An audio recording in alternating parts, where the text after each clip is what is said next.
Why do I keep attracting people who can't love me back? And I could feel her frustration, not just with them, but with herself, because she wasn't new to this pattern. She could see it happening, almost like watching a slow motion replay of something she had already lived through. Different person, same story, and she was exhausted.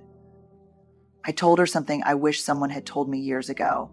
Sometimes it's not just about who we attract, it's about what we accept. And that truth, it hit hard. Because listen, love isn't supposed to feel like a guessing game. It isn't supposed to leave us questioning our worth or working overtime just to get scraps of affection. But when we keep choosing people who hold us at a distance, when we mistake inconsistency for passion, when we convince ourselves that this time will be different, we have to stop and ask, what is this pattern really about? Because if we don't face it, we repeat it again and again. So let's talk about it. Why do we keep falling for emotionally unavailable partners? What's really happening beneath the surface? And most importantly, how do we finally break free? We accept the love we think we deserve. That's a tough truth to swallow, isn't it? Because if we take it seriously, if we really let it sink in, it forces us to ask some uncomfortable questions. What have I been accepting and why? I remember talking to someone who had been through heartbreak after heartbreak, and she was exhausted. She kept finding herself in relationships with people who couldn't meet her emotionally, partners who were distant, inconsistent, always half in, half out.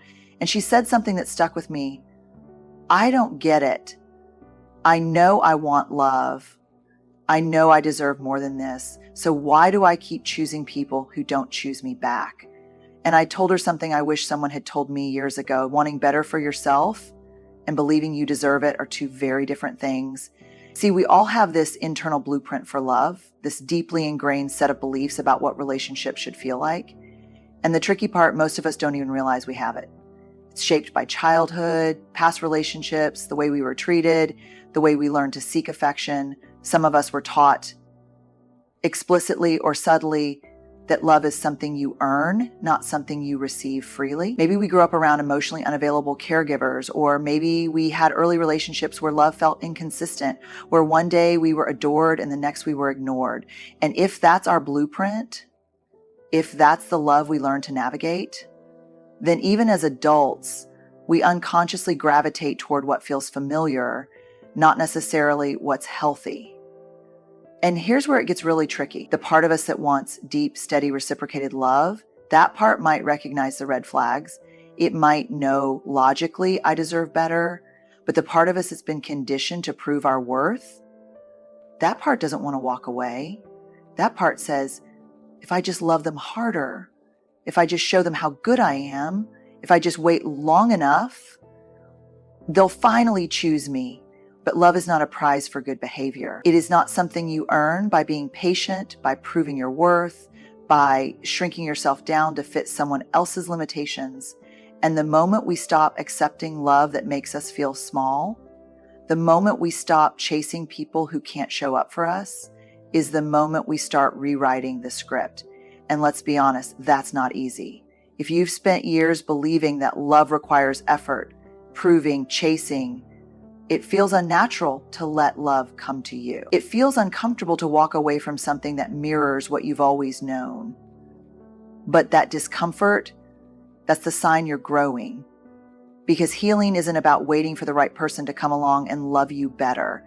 Healing is about believing deeply, fully, that you never had to fight for love in the first place. So if you've been wondering why you keep attracting emotionally unavailable partners, maybe the better question is, what part of me believes this is the love I have to accept? Because once you answer that, everything starts to change. Familiarity feels safe even when it hurts. That's the thing about patterns. We don't just repeat them because we want to. We repeat them because on some level, they feel like home, even when home was painful, even when home was lonely, even when home meant walking on eggshells, never quite sure where you stood. I once had someone say to me, I don't understand why I keep ending up in relationships that leave me feeling so empty. And my first question back was, did love ever feel full to you? Because if we grow up in environments where love is inconsistent, where affection comes in waves, where connection is laced with distance, our nervous system learns to expect it. Not just expect it, but seek it out. Because here's the wild part. The human brain doesn't crave what's best for us. It craves what's familiar. And so when we step into adulthood and start looking for love, we don't just look for what we want. We look for what feels like something we recognize. And if what we recognize is emotional unavailability, we might find ourselves drawn to it over and over again without even realizing why. Not because we like being in relationships where we have to question our worth, not because we want to chase after someone who can't fully open up, but because on some deep unconscious level, we think this is how love works. The first time I really understood this, it hit me hard. Because it's one thing to know we have patterns. It's another thing entirely to realize we've been mistaking those patterns for love. And that's where the real work begins. Because if we've learned to associate emotional distance with love, then healthy, stable, fully present love, it might not feel exciting at first. It might even feel boring. Not because it is, but because it's different. And different for our nervous system can feel unsafe, even when it's exactly what we need. So how do we break the cycle? How do we unlearn the idea that love has to feel like a chase? We start by learning to sit with the discomfort of safety. We start by recognizing that certainty, someone showing up consistently without the highs and lows, doesn't mean the connection is dull. It means the connection is safe. And for some of us, safety is the thing we've been running from, even as we say it's what we want. This isn't easy work. It's uncomfortable to retrain your heart, to teach yourself that the kind of love you've been drawn to isn't the kind of love that will ever truly make you feel seen. But the more we choose differently, the more we lean into steady, honest connection, the more we stop mistaking the absence of anxiety for the absence of love. Because real love isn't supposed to feel like uncertainty. It's supposed to feel like home. The kind of home where you don't have to earn your place. We mistake anxiety for chemistry. That stomach-flipping, heart-racing, can't think straight feeling, we've been told that's passion, that's a spark, that's the intoxicating pull of love. But sometimes, oftentimes, that feeling isn't love at all, it's anxiety, and it's keeping us stuck in relationships that don't serve us. I remember a conversation I had with someone who told me, if it doesn't feel like fireworks, I don't want it. And I get it. We're wired to crave intensity. We want that rush, that intoxicating back and forth, that deep pull towards someone who feels just out of reach. But here's what's tricky. Not all sparks are signs of connection. Sometimes they're warning signs. Sometimes they're just our nervous system recognizing an old, familiar pattern of unpredictability and calling it attraction. And the science backs this up. There's something called intermittent reinforcement, where rewards are unpredictable, where affection is given in bursts, then withheld. And this kind of reinforcement, it creates the strongest psychological attachment. It's why people get hooked on gambling, because the uncertainty of when they'll win makes them chase the win even harder. The same thing happens in relationships. When someone is hot one moment and cold the next, when they love bomb us only to pull away, when they make us earn their affection, our brain doesn't see this as a red flag. It sees it as excitement, as chemistry. And before we know it, we're hooked. Not because the connection is deep, but because the inconsistency has trained our nervous system to crave the high of finally getting their attention. And let me say this as clearly as possible. Real love is not supposed to feel like a roller coaster.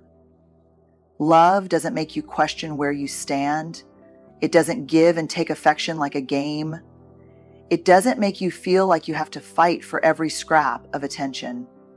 So how do we unlearn this? How do we start recognizing real connection instead of mistaking anxiety for attraction?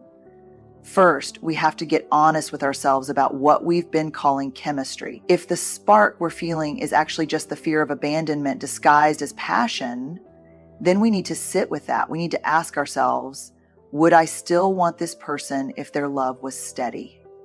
If there was no chase, if there were no highs and lows? Because real love isn't built on adrenaline. It's built on trust. Second, we have to learn to tolerate peace.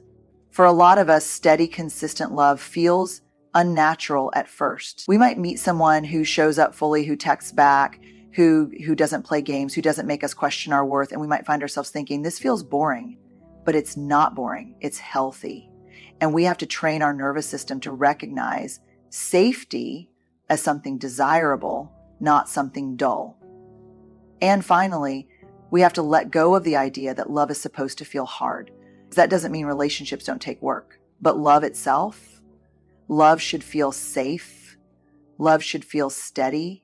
Love should feel like an exhale, not a constant state of, am I enough? Am I too much? Will they stay?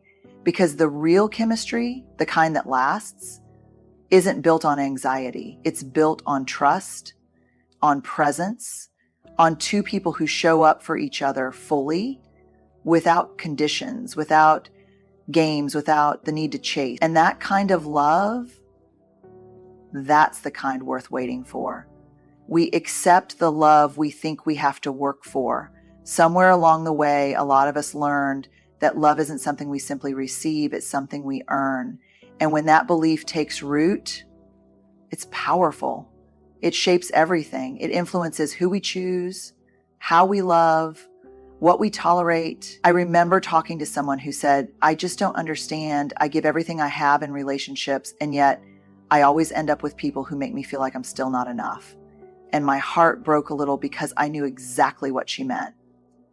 When love has always been conditional, when it's always come with a set of unspoken rules about what you have to be or do to deserve it, it's easy to think that's just how love works, that it's something you have to prove yourself worthy of, something that can be taken away the moment you stop meeting someone else's expectations. But here's what I need you to hear. Love is not a performance.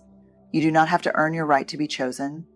And yet so many of us find ourselves in relationships where we're doing exactly that, working overtime, proving our worth, bending ourselves into smaller and smaller versions just to fit into someone else's world. And we call it love. But if we have to work that hard just to be seen, is it really love? Psychologists talk a lot about attachment wounds, these emotional imprints we carry from early relationships, especially the ones that shaped how we learn to give and receive love.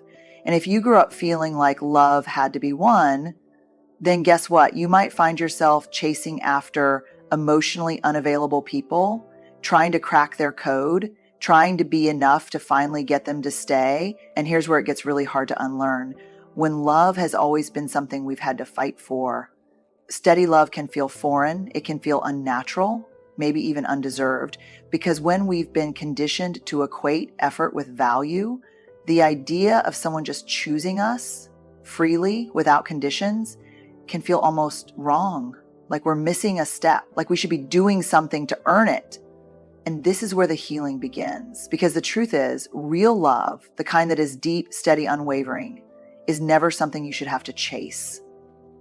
If someone's presence in your life feels like a prize you have to win, if their affection feels like something that must be constantly maintained and protected, then that's not love, that's a transaction. So how do we break this pattern? First, we get honest about our own beliefs around love. Do we believe we have to be perfect to be worthy of love? Do we believe that the right person will finally prove that we are enough? Because if we're walking into relationships with the belief that our worth is tied to how well we perform, then we're setting ourselves up to stay in dynamics where we're always performing. Second, we practice receiving love instead of proving we deserve it. This can feel deeply uncomfortable at first. If you're used to relationships where you're always the giver, where you're always the one working to hold things together, then stepping into a space where love is freely given, where it's mutual, where you don't have to work for it, can feel unfamiliar. And that's okay. But we have to let ourselves sit in that discomfort instead of running back to what's familiar. And finally, we stop mistaking emotional unavailability for something we need to fix. If someone is distant and consistent, half in and half out, that is not an invitation to prove your worth. That is an invitation to walk away. Because love is not supposed to be something you earn. Love is supposed to be something you receive. We fear the very love we say we want. Sounds strange, doesn't it?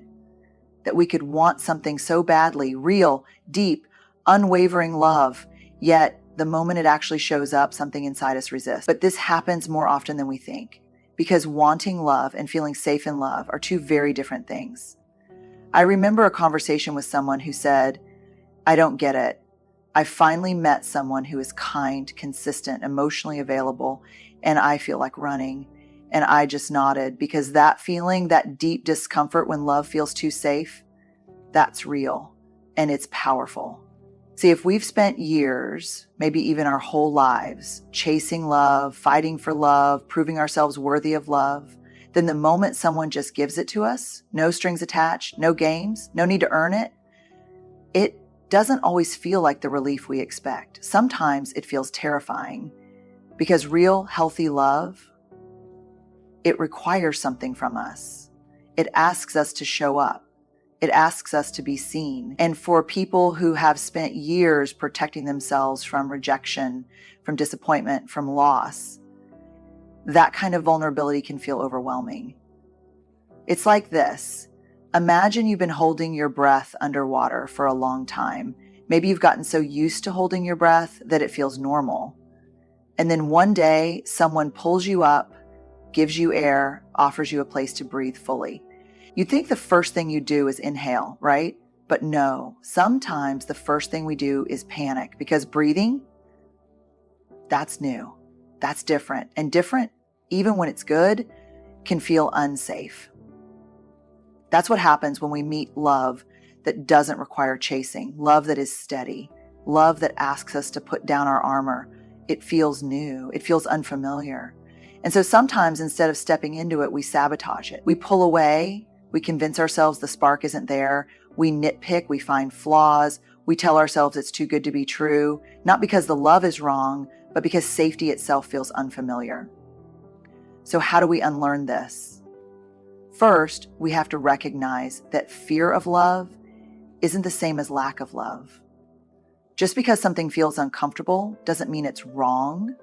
It just means it's new, and new takes time to get used to. Second, we have to notice when we're pushing love away out of habit, when we tell ourselves, "I don't deserve this," or "this feels too easy," or "maybe I should just leave before I get hurt." We need to pause. Ask ourselves, is this fear or is this truth? Because fear will always try to keep us in the familiar, even when the familiar isn't good for us. And third, we have to be willing to let love in, even when it feels unnatural, even when it makes us uncomfortable, even when every part of us wants to retreat, because love, the real, deep, lasting kind, only works when we let ourselves receive it. At the end of the day, love isn't something we're supposed to chase. It's something we're supposed to choose. And sometimes the hardest part of love isn't finding it, it's allowing ourselves to believe we're worthy of it when it finds us. If there's one thing I hope you take from this, it's this. Love is not something you have to earn, chase, or fix. The right love, the kind that is steady, deep, and real, will never make you question your worth. It will never ask you to shrink, to prove, to fight for scraps of affection. Love, the kind we all deserve, is something we step into fully. It's something we receive, not something we win. But unlearning old patterns takes time. It takes awareness. It takes a willingness to sit in the discomfort of breaking cycles that have kept us stuck. And it takes courage. The courage to let go of the chase, to stop settling for the familiar when the familiar isn't good for us, and to believe, really believe, that we are worthy of a love that stays,